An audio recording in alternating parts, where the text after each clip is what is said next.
Hello viewers, কেমন আছেন? আশা করি ভালো আছেন। আল্লাহর রহমতে আমি অনেক ভালো আছি। আজকে যে রেসিপিটা আপনাদের সাথে শেয়ার করব সেটা হচ্ছে বেগুন ভাজা। ফ্রিজ অন করে দেখি ফ্রিজে শুধুমাত্র বেগুনই আছে ২ প্রকারের।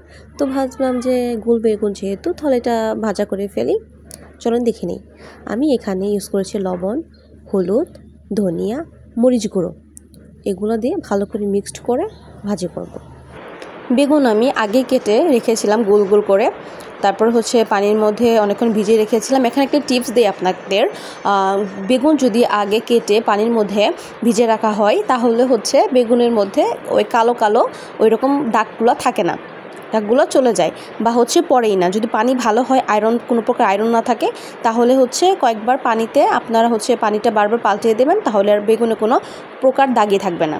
তো আমি মশলা দিয়ে হচ্ছে ভালো করে মিক্সড করে তারপরে হচ্ছে এই গরম সয়াবিন তেলে দিয়ে দিলাম। আমি এই কাজটা অনেক সাবধানে করি, কারণ আমার তেলের ছিটা দেখে আমি অনেক ভয় পাই।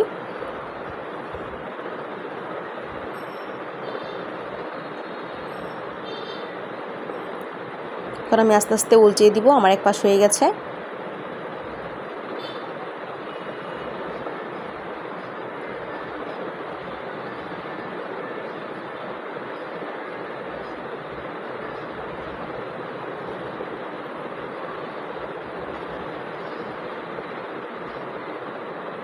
আপনারা এখানে গুল বেগুন না নিয়ে যদি লম্বা করে বেগুনগুলো যে হয় সেগুলো নিয়ে যদি করতে চান তাহলেও করতে পারবেন,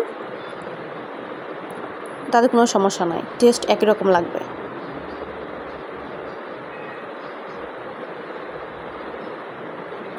আমার এক সাইড হয়ে গেছে, আমি আরেক সাইড উল্টিয়ে দিয়েছি। এই পর্যায়ে আমি এখানে কয়েকটা পেঁয়াজ আর হচ্ছে কাঁচা মরিচ ফালি করে কেটে মশলা দিয়ে মাখিয়ে দিয়ে দিয়েছি বেরেস্তা করার জন্য। এটা হচ্ছে ওই বেগুনের সাথে ভাজা ভাজা হবে। আমার কাছে এই বেগুন ভাজাতে খাওয়ার সময় আপনার এই পেঁয়াজ আর মরিচের এইগুলো অনেক ভালো লাগে। এটা অনেকেই পছন্দ করে, আবার অনেকে পছন্দ করে না। যেমন এটা আমার ভালো লাগে, কিন্তু আপনাদের ভাইয়ের ভালো লাগে না, বলে যে এই পেঁয়াজ বেরেস্তা দেওয়া হলে বেগুন ভাজার যে একটি সুন্দর স্মেল সেটা নষ্ট করে ফেলে। অতএব আপনাদের ভালো লাগলে দিবেন, ভালো না লাগলে দিবেন না, এটা টোটালি অপশনাল।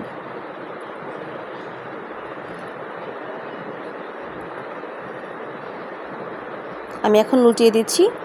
আমি ভাজাগুলো নামিয়ে ফেলবো। আমার বেগুন ভাজা একদম কমপ্লিট হয়ে গেছে, কারণ আমি বুঝলাম যে বুঝার একদম অন্যতম উপায়টা হচ্ছে তেলগুলো একদম ভাজাটা চুষে নিয়েছে।